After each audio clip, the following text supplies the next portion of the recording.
हमारे YouTube channel में आप सभी का स्वागत है। आप सभी को हमारी तरफ से राम राम। पिछले वीडियो में हमारे 240 दोहे पूरे हो गए थे और जो आगे के दोहे हैं वो हम इस वीडियो में बनाइए। तो आप सभी हमारे साथ जुड़े रहिए और वीडियो देखते रहिए। नारी बिलोकई रस ही है निज निज रुचि अनुरूप, जन सोहत श्रृंगार धरी मूरत परम अनूप।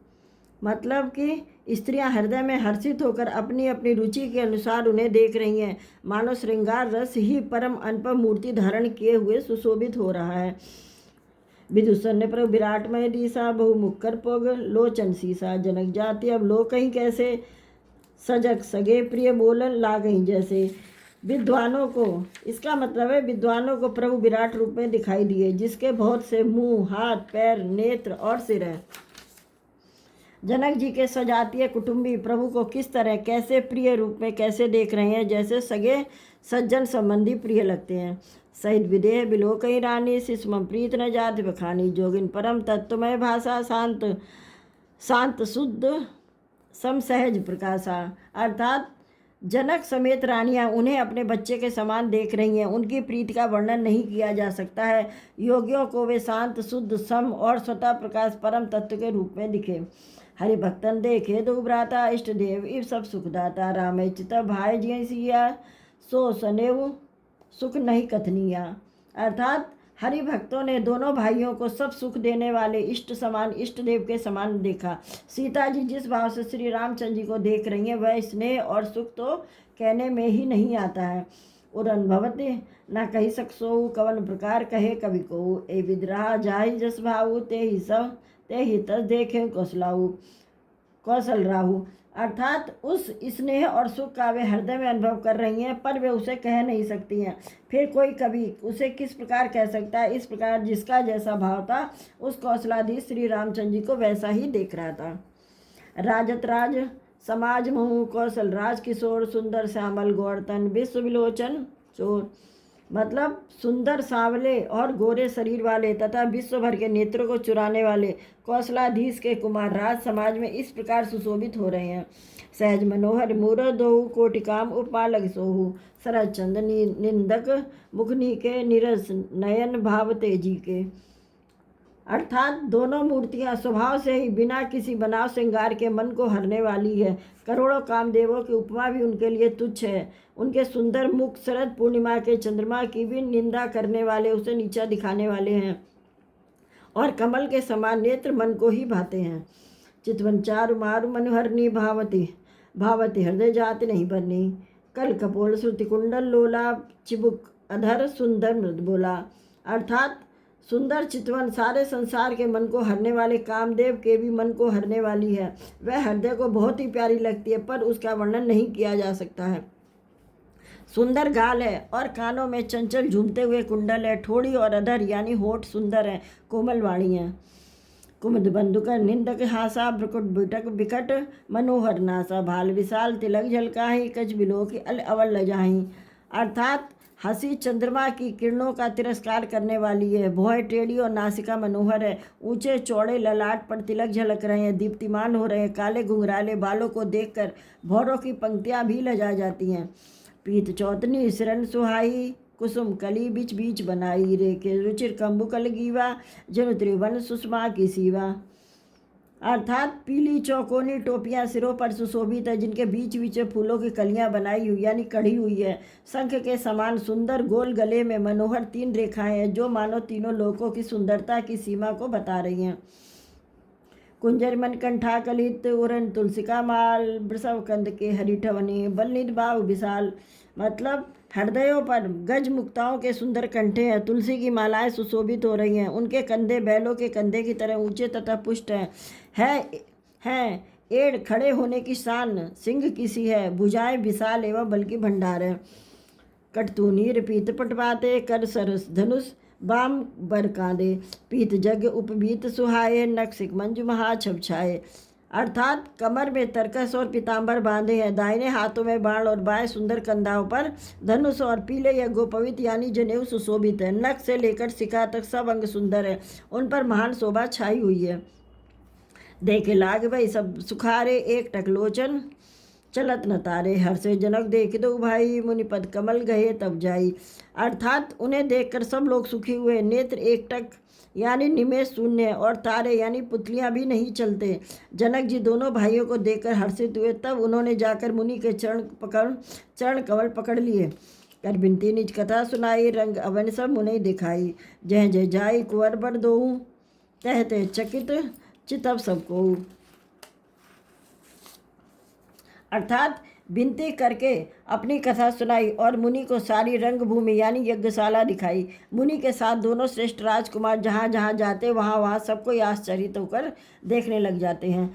निज निज रुख राम ही सब देखा, को न जान कछु मरम विशेषा। भल रचनान मुनि नृपसन कहेऊ, राजा मुदित महासुख लहेऊ।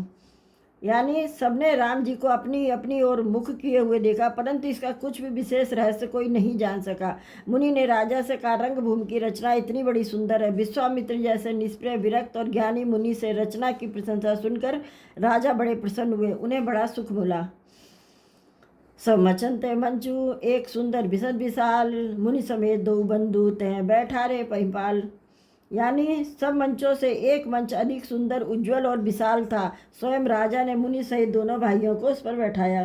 प्रभु देखि सब लिए पिंड हारे, जन राकेश उदय बहतारे।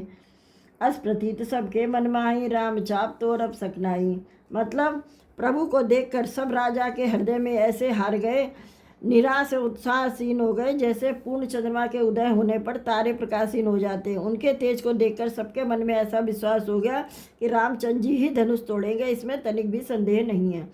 बिन भंजे व धनुष विशाला, मेले सिय राम उर्माला। अस विचारी गवनऊ घर भाई, जसु प्रताप बल तेज गवाई। अर्थात इधर उनके रूप को देखकर सबके मन में यह निश्चय हो गया कि शिव जी के विशाल धनुष को जो संभव है कि न टूट सके, बिना तोड़े भी सीता जी रामचंद्र जी के हृदय गले में जयमाला डालेंगी। अर्थात दोनों तरह से ही हमारी हार होगी और विजय रामचंद्र जी के हाथ रहेगी। यह सोचकर वे कहने लगे, हे भाई, ऐसा विचार कर यश प्रताप बल और तेज गंवाकर अपने अपने घर चलो। से अपर भूमि सुन भूप सुनबानी, जे अविवेक अंध अभिमानी। तोरे धनुष ब्याहु अब गाहा, बिन तोरे को कुंवर ब्याह।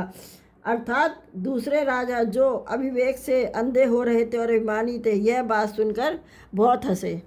उन्होंने कहा, धनुष तोड़ने पर भी विवाह होना कठिन है। अर्थात सहज ही में हम जानकी को हाथ से नहीं जाने देंगे। फिर बिना तोड़े ही राजकुमारी को ब्याह ही कौन सकता है। एक बार का लोकिन हो, सिय हित समर जितब हम सोहू। यह सुनी अवर महिप मुस्काने, धर्मशील हरि भगत सयाने। मतलब काल ही क्यों ना हो, एक बार तो सीता के लिए उसे भी हम युद्ध में जीत लेंगे। वह घमंड की बात सुनकर दूसरे राजा जो धर्मात्मा हरिभक्त और सयाने थे मुस्कुराए। सिय विहाई विराम गर्व, दूर करी नृपन के, जीती को सक संग्राम, दशरथ के रणबाकरे। अर्थात उन्होंने कहा, राजाओं के गर्व दूर करके जो धनुष किसी से नहीं टूट सकेगा, उसे तोड़कर श्री रामचंद्र जी सीता जी को ब्याहेंगे। रही युद्ध की बात, सो महाराज दशरथ के रण में बाके पुत्रों को युद्ध में तो जीत ही कौन सकता है। व्यर्थ मरो जिन गाल बजाई, मन मोदक नहीं भूख बुताई। सिख हमारी सुनि परम पुनीता, जगदम्बा जानऊ जिय सीता। अर्थात गाल बजाकर व्यर्थ ही मत मरो, मन के लड्डुओं से भी कहीं भूख बुझती है क्या। हमारी परम पवित्र निष्कपट सीख को सुनकर सीता जी को अपने जी में साक्षात जगजननी समझो। उन्हें पत्नी रूप में पाने की आशा एवं लालसा छोड़ दो।